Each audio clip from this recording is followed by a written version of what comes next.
What's Speed doing? Please don't smash into it.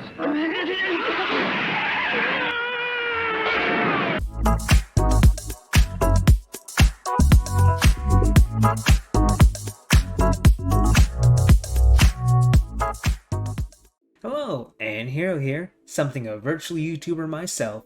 So I recently did a video on a $100 AMD PC, and I was very curious about how much power the R9 380 had left to give without an FX to hold it back.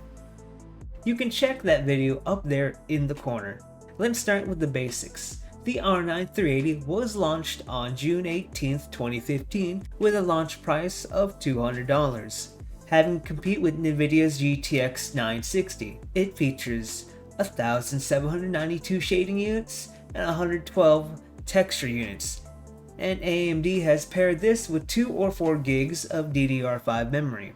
With the Radeon R9 380, this card is running at 907 MHz, and with the memory running at 1,375 MHz. Being a dual slot card, the AMD Radeon R9 380 draws power from its 2x6 pin power connectors, with TDP at 190 watts maximum. Thus, being a very hungry boy, I think this aged much better than its Nvidia counterpart, though it still doesn't hold a candle to Team Green's much more power efficient offerings. But if you don't care about your power bill, this card will do the job. I purchased my particular model, the Sapphire Nitro R9 380 4GB for $27 back in December 2022. Personally, this is a handsome card, and the one thing design-wise I wish it had was a backplate. So I've retired the temporary test bench to 2023's budget test bench, going from an Asus TUF B350 with a Ryzen 5 1600AF to MSI Mag B550 with a Ryzen 5600. Still running 16 gigs of RAM at 32 MHz. The B550 I got for $112 and the Ryzen 56 for $127, both around in November 2022. Real quick, I didn't mention this in my previous video, still I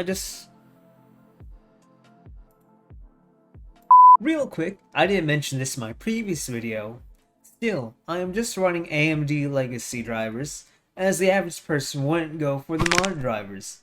And in majority of titles, there wouldn't be much difference between the two, unless you're playing very specific titles such as Halo Infinite. Like previously, I'll be using Radeon Relive to capture footage, which isn't as efficient as Nvidia's NVENC encoder.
like always, I'll go ahead and bring up anything noteworthy, well at least to me.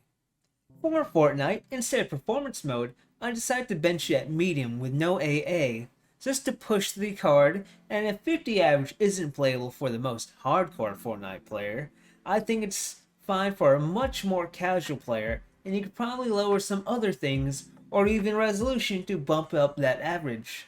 If you noticed from the benchmark, I didn't have as many multiplayer competitive shooters. I decided to throw in League of Legends to fill in a spot, as it's still a very much popular and competitive game.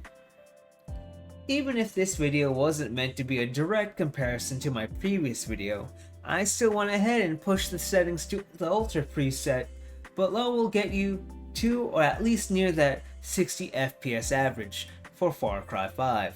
Monster Hunter World is still in my benchmark suite until I manage to buy God of War or Spider-Man, but it's still a relatively beefy PS4 analog. It's one of those games where I believe 30 FPS is an acceptable frame rate, so it being 45 even on DX12 is playable, at least to me. So if you're still running this card as January 2023, I believe you should be able to still enjoy games, only needing an upgrade if you really want to push your games to max. Now should you go out looking for this card? In my opinion, there are much better options, and with driver support now in legacy mode, it has become a hard sell. I would say its only saving grace would be its price to performance in 2023, as these cards are getting really cheap. As well as AMD's more forward-thinking design, this card does support DirectX 12 features, for the most part, so it will launch modern titles with no problems, for the most part. So if you don't mind its thirst for power, and it's not getting driver updates, and if you can find this card for under 50, as I did, then yes, go for the R9 380. If not, then I do not recommend it, as there are far better options such as the GTX 960, the 4GB one, GTX 970, GTX 1060, the RX 470, 570, 480, or even the 580, as if you look hard enough, you could still find these for good prices. And there are much more power efficient cards. And all these cards are still being currently supported. Do you have this GPU in your system? Let me know down below. I hope you guys have a great day. I'm ManHero. Like if you like, and dislike if you don't like it, or just hate me. Subscribe if you want to see more. See you next time.